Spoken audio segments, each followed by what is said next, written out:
আসসালামু আলাইকুম। আজকে যে একখানা তাজা মুরগি নিয়ে হাজির হয়ে গেছি সোনামণি কিচেনে। দর্শক সবাই ভালো আছেন তো? আল্লাহর রহমতে আমিও ভালো আছি। সোনামণি কিচেন থেকে সবাইকে স্বাগতম। এই মুরগিটা এখন জবাই করে কুটি বেছে রান্না করব, আর তার সঙ্গে একটা সবজি তরকারি করব। আপনারা সবাই ভিডিওটা দেখতে থাকুন। এই যে মুরগিটা জবাই করে ছাড়ি নিয়ে আসলাম, এবার মাংসটা কেটে নিব। মাংসটা কোটা বাছা করে এক্ষুনি রান্না চাপিয়ে দিব। অনেকদিন জবাই করা হয়নি, তাই একটা জবাই করে ফেললাম আজকে। বাড়িতে পুষি, সবাই মিলে খাওয়া হবে, তাই জবাই করলাম।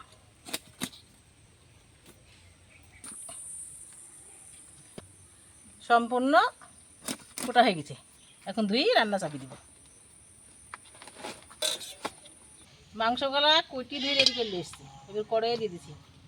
এক্ষুনি পেঁয়াজ কুচি, রসুন ছেঁচা, মশলাপাতি সব দিয়ে দেবো। এই যে এইগুলো পেঁয়াজ কাটা, পেঁয়াজ কাটাগুলো দিয়ে দিলাম। রসুন ছেঁচা, রসুনগুলো দিয়ে দিলাম। জিরি, এলাচ, আদা এক জায়গায় পিসা, যে কালার মতো হলুদের গুঁড়ো, আর স্বাদ মতো লবণ, আর সানরাইজ লাল ঝালের গুঁড়ো দিলাম। সরিষার তেল দিব।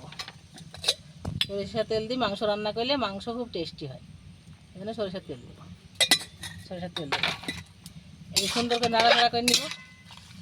সুন্দর করে নাড়াচাড়া করে নিয়ে একটু পানি দিব, একটু পানি দিয়ে ঢাকা দিয়ে দিব। যে মশলাগুলা সুন্দরভাবে মিশে গেছে, এই একটু পানি দিয়ে দিলাম। বিসমিল্লাহ। এই পানিটা মরা পর কষিয়ে নিব, দিয়ে তারপরে ঝোল দেবো। ঢাকা দিয়ে দিলাম। এইগুলা ধুন্দল, আর এটা একটা ছোট ইলিশ মাছ, আর এইগুলা কাঁঠালের বিচি। একটা সবজি বানাবো কাঁঠালের বিচি, ধুন্দল দিয়ে ইলিশ মাছ দিয়ে, তাই এখন কোটাকাটি করবো। ছিলি দিব, কোটা বাছা করবো, কই মাংসটা হওয়ার পর এই তরকারিটা রান্না করব। আপনারা সবাই ভিডিওটা দেখতে থাকুন।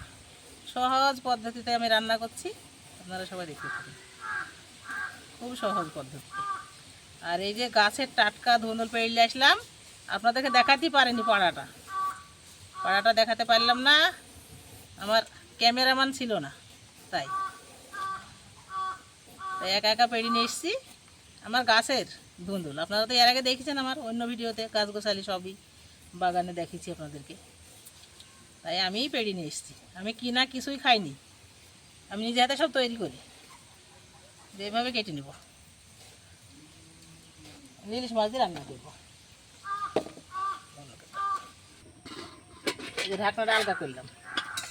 এই যে মাংসটা কত সুন্দর হয়ে ফুটছে আর ধোয়া বেড়াইছে, দেখছেন তো? আর একটু হলে মাংসটা সুন্দর হয়ে কষা হয়ে যাবে। এই যে ঢাকা দিয়ে দিলাম। আর এই যে আমি একটা সবজি বানাবো বলেছি না, ধুন্দুলগুলা কোটা হয়ে গেছে, আপনারা দেখলেন। এই যে বিচিগুলা ছিলছি। বিচিগুলা কি জানেন তো? বিচিগুলার উপরে একটা পলিথিনের মতন খোসা আছে, সেটা ই করতে হয়, ছিলতে হয়। এই যে বিচিটা গোটা, দেখছেন তো? গোটা বিচি এই দেখেন ফেলে নিলাম।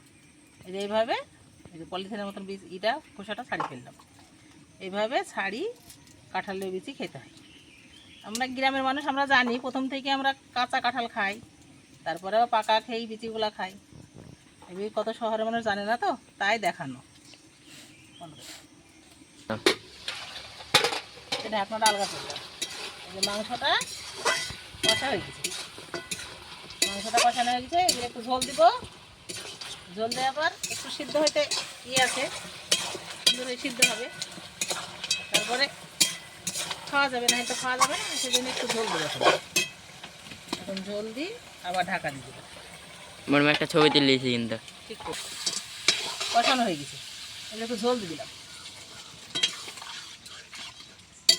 ঝোলটা ফুটিয়ে একটু সিদ্ধ হবে, পানিটা হালকা মরবে, তারপরে নামিয়ে নেব। ঢেকে দিলাম। মাংসটা সুন্দরভাবে রান্না হয়ে গেছে, এটা আমি ঢেলে ফেলবো গামলায়।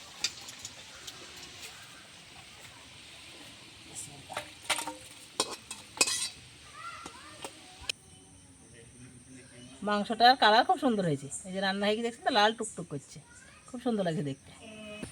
যে কড়াই তেল দিলাম, মাছ ভাজবো।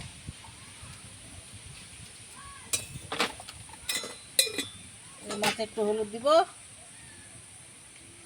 একটু লবণ দিব, দিয়ে মাছটা সুন্দর করে ভেজে ধুন্দল দিয়ে আর কাঁঠালের বিচির তরকারি হবে। সুন্দর করে মাখিয়ে নিয়ে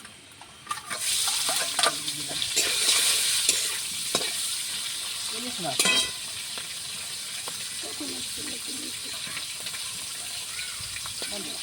এই ধুন্দল গলা আর বিচি গলা করে ঢেলে দিলাম। কাঁচা পেঁয়াজ, কাঁচা ঝাল জিরা দিয়ে দিলাম, এগুলো রসুন ছাঁচা, জিরি বাটা,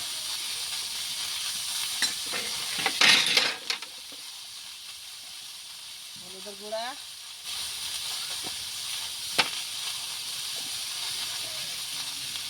স্বাদ মতো লবণ, একটা ধনের গুঁড়া, একটু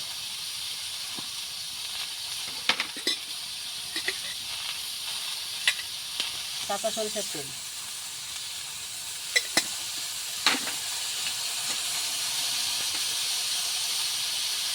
সুন্দর করে নেড়ে দিলাম। নাড়াচাড়া করে অল্প করে একটু পানি দেবো।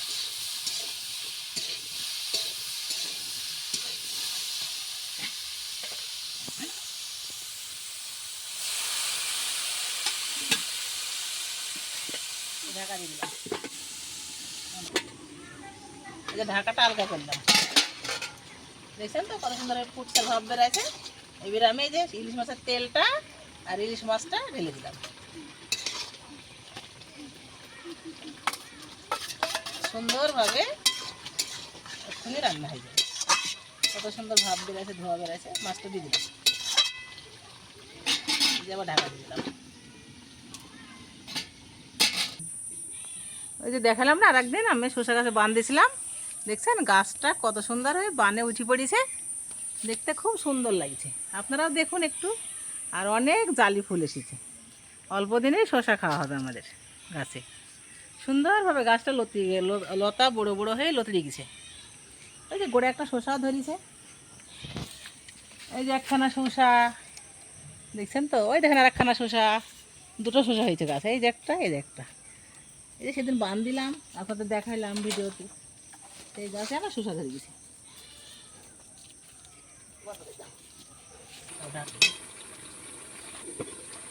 এই ঢাকনাটা আলগা করলাম, একটু রস আসা, হালকা হালকা রস থাকলে সেটা ভালো লাগবে।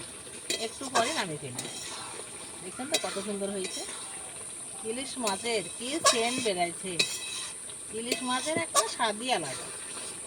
বড়ো ইলিশ খেতে খুব ভালো, বড়ো ইলিশ পাওয়া যাচ্ছে না, তারা যারা ছোটো ছোটো ইলিশ আসে তাই আমরা রান্না করি। একটু রসটা মেরি হ্যাঁ, আমার তরকারিটা রান্না হয়ে গেছে। আমি একটু সানরাইজ মিট মশলা দিয়ে দিলাম, সানরাইজ মিট মশলা দিলে একটু তরকারিটা খুব টেস্টি হয়, তাই আমি একটু একটু করি সানরাইজ মশলা খাই। এক্ষুনি আমি তরকারিটা ঢেলে নেব। এই যে তরকারিটা আমার রান্না হয়ে গেছে, ঢেলে নিলাম। ইলিশ মাছ আর ধুন্দল আর কাঁঠালের বিচি, এই যে ইলিশ মাছের মাথা দেখছেন তো, আর এইগুলো কাঁঠালের বিচি। আপনারা পুরো ভিডিওটা দেখতে থাকুন, লাইক কমেন্ট শেয়ার করুন, আমার চ্যানেলটিকে সাবস্ক্রাইব করুন। আপনারা সবাই ভালো থাকেন, সুস্থ থাকেন, আল্লাহ হাফিজ।